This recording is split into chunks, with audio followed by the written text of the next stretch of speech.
Thank you for always taking care of Daisy and Annabelle, my husband said as he prepared lunch for both of us.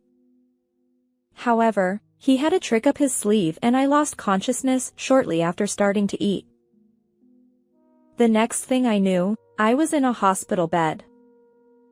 Apparently, I survived. When I collapsed, my husband said, "I'm finally free." I thought he was going to kill me. My name is Vivian, and I'm 33 years old. I have a husband named Ashton who is 2 years older than me, and we have twin daughters named Daisy and Annabelle who are 5 years old. We're a family of 4. Since my husband and I both work, our daughters go to daycare. They have personalities that are very similar to mine. They're strong-willed and speak their minds, but they don't bully others. They're the type of kids who can't leave a friend alone when they're alone. They're also a bit bigger than other kids, so they're natural leaders. I think I'm a pretty straightforward person too. I'm often relied on at work, and I think I'm a bit of a big sister. On the other hand, my husband, the only man in the family, is a bit timid. I often see him being pushed around by our daughters when they ask him to take them somewhere on holidays. However, it doesn't seem like he minds being pushed around like that. I think he just wants to fulfill our cute daughter's wishes.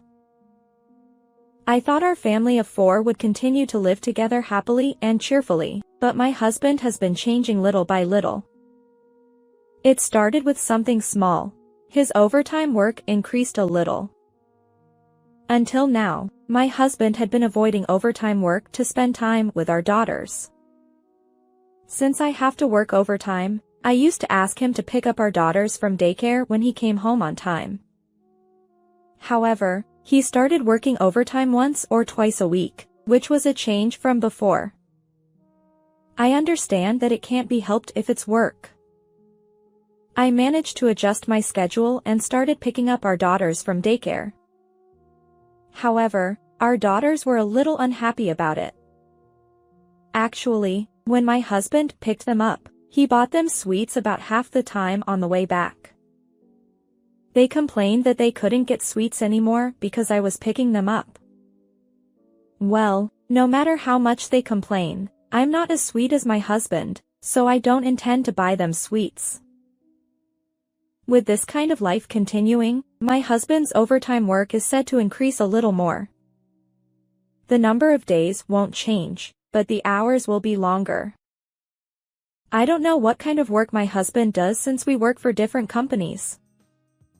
I couldn't bring myself to blame my husband, who looked apologetic, and had no choice but to accept it. However, after living like this for 2 months, I became curious about what was going on. So I decided to ask my husband directly. Hey, it's been 2 months since you started working overtime. Isn't there an end in sight for your work? Can you tell me what kind of work you do? My husband replied, "Vivian wouldn't understand even if I told you. I'm just doing my job to the best of my ability. Why are you blaming me like that?" He said this in a pretty strong tone, which I didn't expect. I know it's work, but I just wanted to know what kind of work it is. I understand that it's work. But Daisy and Annabelle are lonely. It would be nice if you could come home early once in a while. They seem to be looking forward to you picking them up from daycare. My husband replied, "Those 2 aren't looking forward to me picking them up. They're just interested in the sweets I buy them. They're not lonely." I was speechless. I never expected my husband to say something like that. Taking advantage of the fact that I didn't answer, my husband finally said, "I'm going to be busy with work from now on." It seemed like he wanted to end the conversation. I was so sad about my husband's change that I wondered if his personality had changed because of the overtime work. Another month passed. My husband started working overtime almost every week. On days when I couldn't finish work, I had no choice but to put our daughters in extended daycare. As a result, their bedtime became later, which I knew wasn't good for their health. But work wouldn't wait. And then my husband started going out alone even on holidays. Until recently, he would respond to our daughter's requests, but now he avoids them by saying things like, "I feel like going out alone today," or "I have to work on my day off today," or "I'm tired today, so please be quiet." Our daughters look obviously lonely. Is Daddy busy today too? Won't he play with Annabelle and me? When she says something like this, I get sad too. So I started taking them out more. I also borrowed my parents' help to make up for the reduced time I spent with my husband. I started to think that my husband's behavior had changed too much. I began to think that this was a family crisis. And then the incident happened. It was a holiday. Our daughters were being taken care of by my parents. My husband was at home on a rare holiday and said to me, "I'll make lunch today, so let's eat together." It had been months since my husband cooked for me. I think it was before he started working overtime. It's rare. I couldn't be happy about it, so I said this. "It's a thank you for always taking care of Daisy and Annabelle." He started making lunch. He said he could do it alone, so he didn't let me into the kitchen. And in no time, he finished making beef stew for lunch. When he was ready, he called me to the dining room. "Okay, it's ready. Let's eat together." He said it brightly. Even though it was lunchtime, he took out wine. "Daisy and Annabelle aren't here today, so how about some wine?" Although I thought it was really unusual, I decided to have some wine that would go well with the beef stew. Cheers! And so the meal began. The beef stew my husband made was very delicious and went well with the wine. As I ate a little more, I began to feel sick. Oh. What happened? At the same time, I started to feel sleepy. Was I already drunk? I'm usually good with alcohol. But the sickness and sleepiness only got worse, and I ended up losing consciousness. Just before I lost consciousness, I heard my husband say, "I'm finally free." The next day, I woke up in an unfamiliar place. My father-in-law was the first to notice that I had woken up. "Vivian, are you awake? Don't worry. You're in the hospital." Hospital? Why am I here? My questions were not answered. Then I saw my mother-in-law crying in the corner of the hospital room. What's wrong? When I spoke up, my mother-in-law approached me with a start. "Vivian, I'm really sorry about Ashton." It seemed that my husband was involved in my hospitalization. But he wasn't here. Where is Ashton now? When I asked, my in-laws' faces clouded over a little. "I'm sorry, but after Ashton told us that you had collapsed, he disappeared without saying anything. We've been asking around since yesterday, but we don't know where he is." That's what my mother-in-law said. Was my husband gone?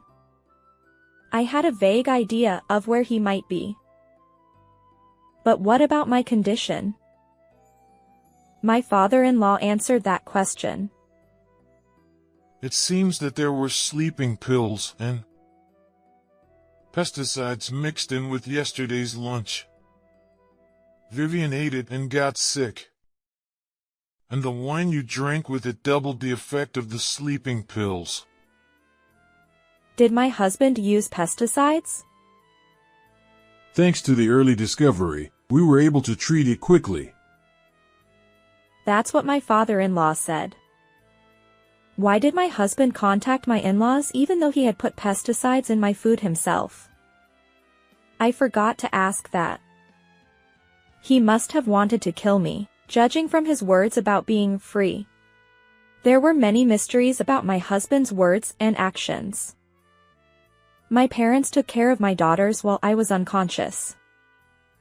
That's why they didn't come to the hospital room. I finally understood that. I stayed in the hospital for one more day for tests and was discharged the next day. I was surprised that I was so energetic despite having eaten pesticides. My parents-in-law accompanied me with apologetic faces. I felt more sorry for them than they did for me. After I was discharged, I went to see how my daughters were doing. Even though I hadn't seen them for 3 days, it felt like a long-awaited reunion. And I asked them to stay at my parents' house for a little longer. I had to head to the battlefield. The battlefield was an apartment. I rang the intercom with determination. Then I heard a man's voice from inside. It was a voice I recognized. Yes, who is it? It's me. Vivian. I answered, and there was a loud noise from inside. After a while, the door opened, and my husband came out. His face was pale. Vivian, why are you here? That was my husband's first word. A wife should know where her cheating husband is. I said it loudly on purpose. Then my husband panicked. Can you speak a little quieter? He said that. Why don't you let me in? I want to meet your mistress. I said it without lowering my voice.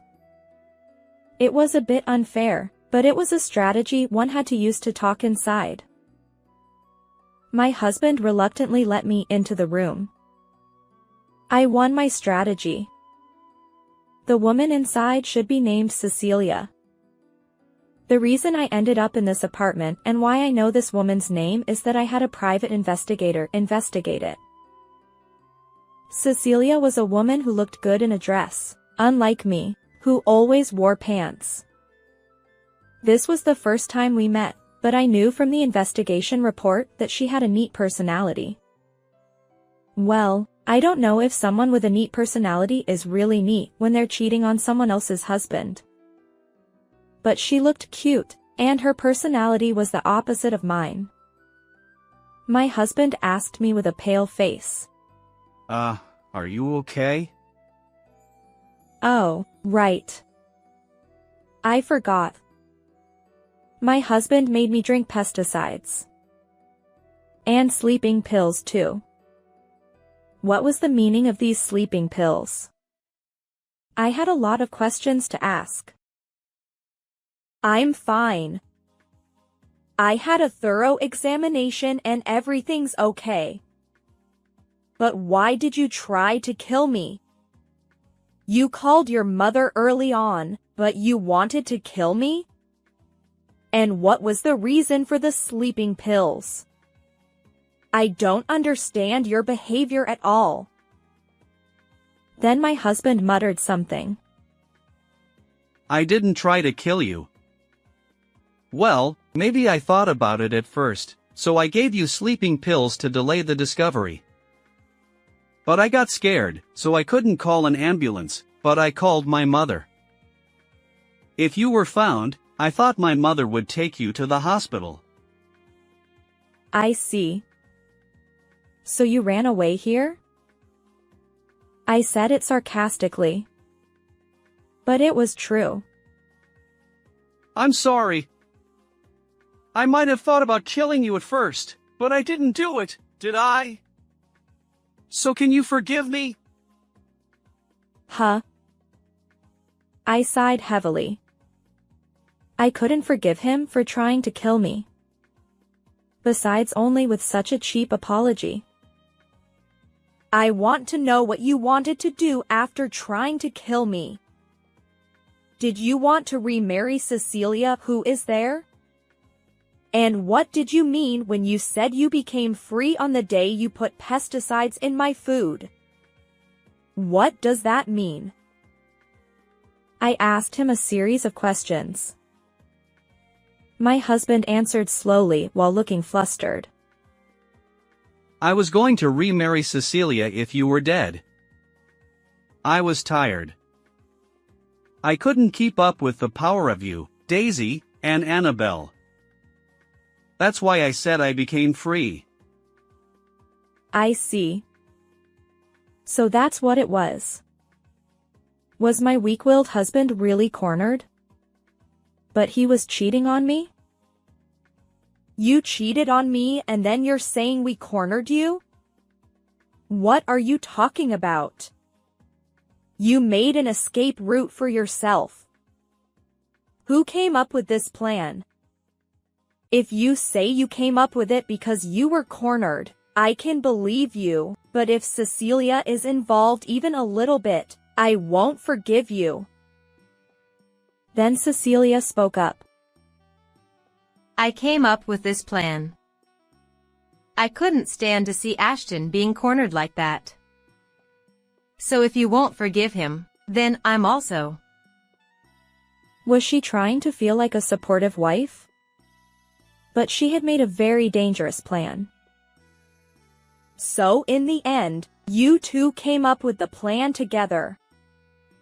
I understand. I recorded this testimony, so I'll file a complaint with the police. If you have anything to say in defense of your infidelity, please do. I'll record it on this voice recorder and let my lawyer listen to it later. Let's see which one of us can recommend divorce more advantageously. I said that and took out the voice recorder that I had been recording until now. I got tired of the busy daily life, and then Cecilia from the same company started to look very cute to me. I knew it was wrong. I should have divorced Vivian before cheating.